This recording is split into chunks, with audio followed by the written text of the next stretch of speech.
झूठा नशीब, झूठा नशीब।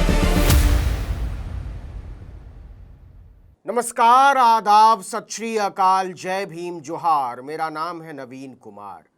आयतुल्लाह अली खामनेई को खत्म करने की कसम उठाने वाले डोनाल्ड ट्रंप की हालत ये हो गई है कि उन्हें पाकिस्तान के सिपाही को बुलाकर लंच कराना पड़ रहा है और बेंजामिन नेतन्याहू के दिन और रातें बंकर बदलने में गुजर रही हैं। इजराइल ने ईरान को फ्लावर समझा था, लेकिन वो तो फायर निकला। उसने ईरान के एटमी रिएक्टर पर हमला बोला तो ईरान ने इजरायली स्टॉक एक्सचेंज को ही उड़ा दिया।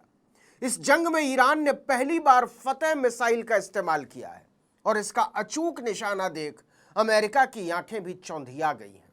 इजराइल के इंटरसेप्टर और राडार को इसके रूट्स और टारगेट की कुछ भी हवा नहीं लगी। पूरे इजराइल में इन हमलों के बाद से दहशत छाई हुई है। तो आखिर ईरान ने अपना हमला अचानक से इतना तेज क्यों कर दिया? दरअसल इजराइल ने ईरान में अराक हैवी वाटर रिएक्टर पर हमला कर दिया। हमले से कुछ ही देर पहले आईडीएफ ने अराक और खोंडब शहर के लोगों को इलाका खाली करने की चेतावनी दी थी। अराक में ईरान का हेवी वाटर रिएक्टर है। यह फैसिलिटी ईरान के न्यूक्लियर प्रोग्राम का एक बेहद अहम हिस्सा है। इसके अलावा अराक में बड़े पैमाने पर ईरान हथियारों का भी उत्पादन करता है। इस पर बौखलाए हुए ईरान ने इजराइल के 4 शहरों पर एक साथ धावा बोल दिया। तेल अवीव, उसकी राजधानी, बिरशेबा, रमतगढ़ और होलोन पर ईरान ने पूरे 30 मिसाइलें दागी। बिरशेबा शहर में मिसाइल सोरोका अस्पताल पर जाकर गिरी। हालांकि अस्पताल में किसी की जान नहीं गई। वहीं राजधानी तेल अवीव के पास होलोन शहर में ईरानी बैलिस्टिक मिसाइल हमले में एक इमारत तबाह हो गई। खुद इजरायली मीडिया रिपोर्ट्स के मुताबिक 7 मिसाइलों को इजरायली डिफेंस सिस्टम रोकने में मुकम्मल तौर पर नाकामयाब रहा। इस हमले में 176 लोग घायल हुए। 6 लोगों की हालत गंभीर बताई जा रही है। इजरायली प्रधानमंत्री बेंजामिन नेतन्याहू ने कहा कि ईरान जानबूझकर इजरायली नागरिकों और अस्पतालों को निशाना बना रहा है। हम इन हमलों का बदला लेंगे। इसके साथ ही ईरान और इजराइल के बीच की जंग 8वें दिन में पहुंच गई है। खासकर आयतुल्लाह खामनेई को मारने की धमकी के बाद से हालात और बिगड़े हैं। रूस ने पहले ही चेतावनी दे दी थी कि अमेरिका ने दखलंदाजी की तो हालात और खराब होंगे। क्रेमलिन के प्रवक्ता दिमित्री पेस्कोव ने कहा कि अगर अमेरिका ईरान और इजराइल के बीच चल रहे संघर्ष में दखल देता है तो इससे हालात और ज्यादा बिगड़ सकते हैं और तनाव खतरनाक स्तर तक पहुंच सकता है। रूस ने अमेरिका को पिन चुभोते हुए ईरान इजराइल संघर्ष में मध्यस्थता का प्रस्ताव भी दे डाला है। इससे ट्रंप तमतमा उठे हैं। सेंट पीटर्सबर्ग में इंटरनेशनल इकोनॉमिक फोरम के कार्यक्रम के दौरान पत्रकारों से बात करते हुए पुतिन ने कहा कि ये एक संवेदनशील मुद्दा है, लेकिन मेरे विचार से इसका समाधान हो सकता है। पुतिन ने कहा कि मॉस्को ऐसा समझौता करा सकता है जिससे ईरान शांतिपूर्ण तरीके से अपना परमाणु कार्यक्रम भी संचालित कर सकेगा और इजराइल की सुरक्षा संबंधित चिंताओं का भी समाधान हो सकेगा। इस पर डोनाल्ड ट्रंप गुस्से से भर गए। उन्होंने कहा कि पहले अपना घर तो संभाल लो। आपको पता ही है कि रूस और यूक्रेन युद्ध को 3 साल से ज्यादा हो चुके हैं और यह कब तक चलेगा कोई नहीं जानता। लड़ाई शुरू होने के बाद पुतिन ने पहली बार सार्वजनिक तौर पर कोई प्रतिक्रिया दी है। पुतिन की प्रतिक्रिया बाहर आते ही ट्रंप ने दावा ठोक दिया कि उनकी पुतिन के साथ इस मुद्दे पर सीधी बात हुई है। ट्रंप ने कहा, मैंने कल पुतिन से बात की, उन्होंने मध्यस्थता करने में मदद की पेशकश की। मैंने कहा, व्लादिमीर एक एहसान करो, पहले अपनी मध्यस्थता ही कर लो, ईरान इजराइल के बारे में बाद में चिंता कर लेना। लेकिन इन सब के बीच जो सबसे बड़ी बात है वो ये कि रूस ने एलानिया तौर पर बोल दिया है ईरान परमाणु शक्ति संपन्न देश है। पुतिन ने कहा कि रूस के ईरान के साथ बेहतरीन रिश्ते हैं और ईरान के बुशेहर में पहला परमाणु पावर प्लांट लगाने में भी रूस ने उसकी मदद की थी। इसके अलावा रूस के 200 कर्मचारी 2 और परमाणु प्लांट बनाने में ईरान की मदद कर रहे हैं।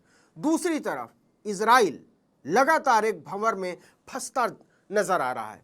एक तरफ ईरान ने हमले तेज कर दिए हैं तो दूसरी तरफ गाजा पर हमले के बाद शांत बैठ गया हिजबुल्लाह और हमास भी सिर उठाने लगे हैं। हिजबुल्लाह ने ईरान के supreme leader Ayatollah Ali Khamenei को जान से मारने की धमकियों पर भारी नाराजगी जताई है। एक बयान में उसने कहा है कि खामनेई को खत्म करने की धमकी देना करोड़ों मुसलमानों और खामनेई को मानने वालों का अपमान है। संगठन ने कहा कि इन धमकियों के बाद अब वो खामनेई के साथ और भी मजबूती से खड़ा है। हालांकि जब से इजराइल ने ईरान के अंदर सैन्य कार्रवाई शुरू की है, हिजबुल्लाह ने खुद लड़ाई में हिस्सा नहीं लिया है। उसने ईरान पर इजरायली हमले की आलोचना जरूर की थी, लेकिन साथ में यह भी साफ कर दिया था कि वो लेबनान की सरकार को बिना बताए लड़ाई में नहीं कूदेगा। इस बीच इजराइल के रक्षा मंत्री इजराइल काट्ज ने एक बार फिर से खामनेई को जान से मारने की धमकी दी है। कैट्ज ने कहा कि खामनेई को अब और जिंदा नहीं रहने दिया जाएगा। इजराइल ईरान में हमलों को और तेज करेगा। जरा इजराइल की बेशर्मी और गुंडा सोच का अंदाजा लगाइए। काट्ज ने एक ट्वीट करके कहा कि कायर ईरानी तानाशाह एक मजबूत बंकर की गहराई में बैठकर इजराइल के अस्पतालों और आवासीय भवनों पर मिसाइलें दागता है। ये सबसे गंभीर किस्म के युद्ध अपराध हैं। खामनेई को उनके अपराधों के लिए जवाबदेह ठहराया जाएगा। ये उस आतंकवादी इजराइल का कहना है जिसने गाजा के हर अस्पताल को मिट्टी में मिला दिया, डॉक्टरों और नर्सों तक को मार डाला, शरणार्थी शिविरों पर बम गिराए, यहां तक कि आटा और दूध लेने के लिए लाइन में खड़े औरतों और बच्चों को उड़ा दिया। ऐसा आतंकवादी इजराइल कह रहा है कि ईरान के पास मानवता नाम की कोई चीज नहीं है। और ईरान का कसूर क्या है? अमेरिका और इजराइल का कहना है कि वो परमाणु हथियार बना रहा है। हम उसे ऐसा हरगिज नहीं करने देंगे। अब गुंडागर्दी की इंतहा देखिए। कौन सा देश किस तरह का परमाणु कार्यक्रम चला रहा है, इसे देखने वाली दुनिया की सबसे बड़ी एजेंसी है अंतर्राष्ट्रीय परमाणु ऊर्जा एजेंसी यानी IAEA। अब IAEA ने 19 जून को कहा है कि इस बात के कोई सबूत नहीं है कि ईरान परमाणु हथियार बनाने की कोशिश कर रहा है। IAEA के डायरेक्टर राफेल ग्रॉसी ने अल जजीरा को दिए एक इंटरव्यू में साफ कहा कि दुनिया में इस बात का कोई दावा नहीं कर सकता कि ईरान परमाणु हथियार बना रहा है। ये हवाई बातें हैं। आपको बता दें कि एक दिन पहले ही ईरान के सुप्रीम लीडर ने कहा था कि हम हरगिज सरेंडर नहीं करेंगे। उन्होंने कहा कि ईरानी राष्ट्र किसी थोपे गए युद्ध के सामने झुकेगा नहीं और ना ही किसी थोपे गए शांति समझौते को स्वीकार करेगा। लेकिन खामनेई की वो बात जिसने अमेरिका को हिला दिया वो ये कि अगर अमेरिका कोई भी सैन्य दखल देता है तो उसका अंजाम बहुत बुरा होगा, जिसकी भरपाई कभी नहीं हो पाएगी। इस बयान के 10 घंटे के भीतर अमेरिका ने पश्चिम एशिया में तैनात अपने कुछ सैन्य जहाजों और विमानों को अपनी जगहों से पीछे हटाना शुरू कर दिया। ये जहाज ईरान की रेंज में थे और इन पर हमला किया जा सकता था ईरान की तरफ से। न्यूज एजेंसी रॉयटर्स को 2 अमेरिकी अधिकारियों ने बताया है कि यह फैसला अमेरिकी सेना की सुरक्षा सुनिश्चित करने के लिए लिया गया है। एक अधिकारी ने बताया कि अमेरिकी नौसेना के जहाजों को बहरीन के उस बंदरगाह से हटाया गया है जहां अमेरिका की 5वीं नौसेना बेड़ा तैनात है। वहीं कतर के अल उदीद एयरबेस से उन विमानों को भी हटाया गया है जो मजबूत सुरक्षा वाले हैंगर में नहीं रखे जा सकते थे। ईरान को हवा में उड़ाने की शेखी के चक्कर में अमेरिका के पैर जमीन से उखड़ने लगे हैं। इस वीडियो में इतना ही, लेकिन अगर आपने आर्टिकल 19 इंडिया को अब तक सब्सक्राइब नहीं किया है तो फौरन कर दीजिए। बेल आइकॉन दबाइए, घंटी जैसी आकृति, लाइक कीजिए और कमेंट करके बताइए हमारा वीडियो आपको कैसा लगा। हमारा ट्विटर हैंडल है article19_India। मेरा ट्विटर हैंडल है नवीन जर्नलिस्ट। नमस्कार।